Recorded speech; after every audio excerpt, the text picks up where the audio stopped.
جو کہ دھماکہ ہوا نہیں تھا. دھماکہ ابھی شاید سنا بھی کسی کم لوگوں نے ہوگا, لوگوں کو پتا بھی نہیں ہوگا کہ دھماکہ ہوا ہے, کہ اس کے فوری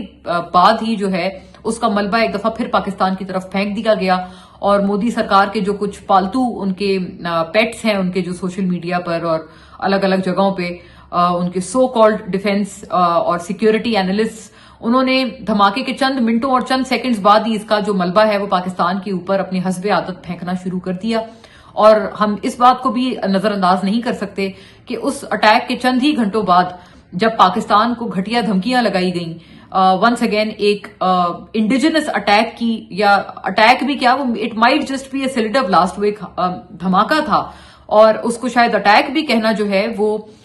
جو تمام تر چیزیں ہیں اس کے ساتھ الائن نہیں کرتا, کہ وہ ابھی ان کے اپنے سیکیورٹی بھی جو ان کے انویسٹیگیشنز ہیں, انہوں نے بھی ابھی اس بات کو اسٹیبلش نہیں کیا کہ وہ واقعی اٹیک تھا یا it was just a blast in a car, جس کے بعد پھر وہ جو بلاسٹ ہے وہ آگ دیگر بھی جو ہے وہ وہیکلز کو اپنے زد میں لیتی چلی گئی. تو ابھی تک تو یہی اسٹیبلش نہیں ہوا تھا, لیکن انہوں نے اس کا ملبہ پاکستان پہ پھینکا, پاکستان کو گیدڑ بھپکیاں لگائیں, اور اس کے چند گھنٹے بعد ہم نے دیکھا کہ دارالحکومت اسلام آباد میں ایک بڑا بدترین باقاعدہ طور پر سوسائڈ بم بلاسٹ کروایا گیا, جس کے نتیجے میں معصوم شہری جو ہے وہ شہید ہوئے. اور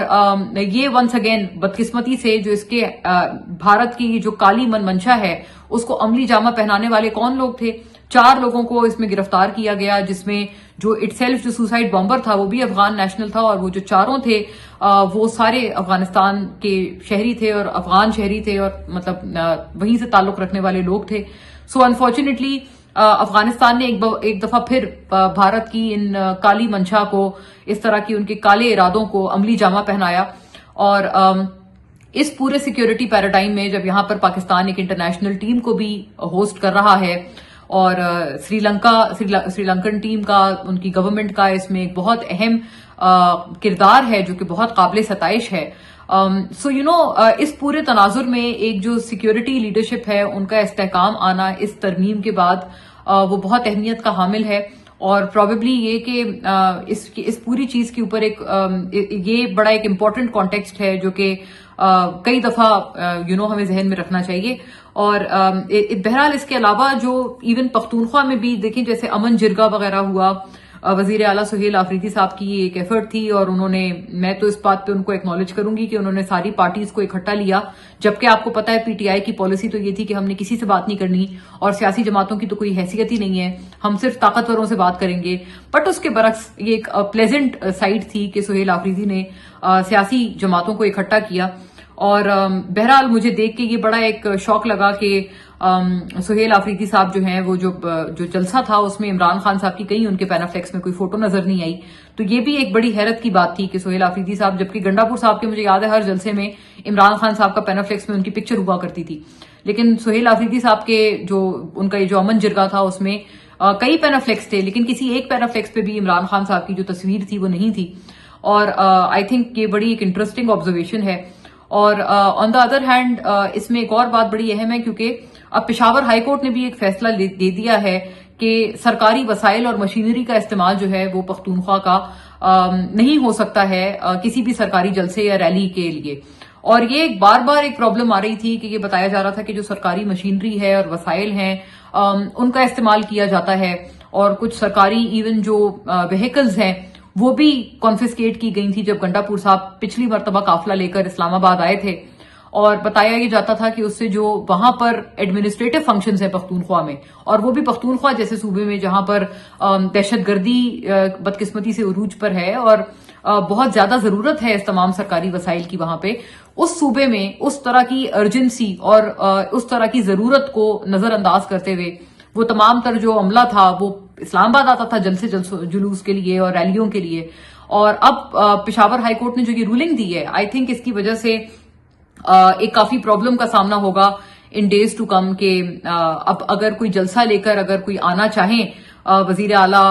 کے پی سہیل آفریدی اگر کچھ کرنا چاہیں اسلام آباد میں, تو ان کو ان کی جو بیوروکریسی ہے اس کی وجہ سے آئی ایم شیور کہ اب اس فیصلے کے بعد کافی مشکل پیش آئے گی, کیونکہ بیوروکریسی کو اب قانونی طور پر وہ جو پشاور ہائی کورٹ کا اب یہ جو حکم آیا ہے اور یہ جو آرڈر آیا ہے، بیوروکریسی کو اس کو اب قانونی طور پر عملی جامہ پہنانا پڑے گا، اور پختونخوا کی بیوروکریسی کو یہ انشور کرنا پڑے گا کہ کوئی بھی سرکاری مشینری یا وسائل جو ہے وہ کسی جلسے جلوس کے لیے الاٹ نہ کی جائے. بلکہ یہ ایک اتنا اچھا فیصلہ ہے کہ غالباً اس طرح کے فیصلے کا جو اطلاق ہے یہ دیگر بھی کورٹس کو، ہائی کورٹس کو کرنا چاہیے، ہر صوبے میں ہونا چاہیے، کیونکہ تقریباً ہر سیاسی جماعت کے حوالے سے یہ شکایات اس طرح کی آتی ہیں کہ سرکاری وسائل کا وہ استعمال کرتے ہیں اپنے سیاسی پرپز اور موٹیوز کے لیے. سو آئی تھنک ایک بڑا اس طرح کا اس حوالے سے تو یہ ایک اتنا اچھا فیصلہ ہے کہ پروبیبلی اس کا اطلاق دیگر جگہوں پہ بھی ہو تو یہ بہت اچھی بات ہوگی.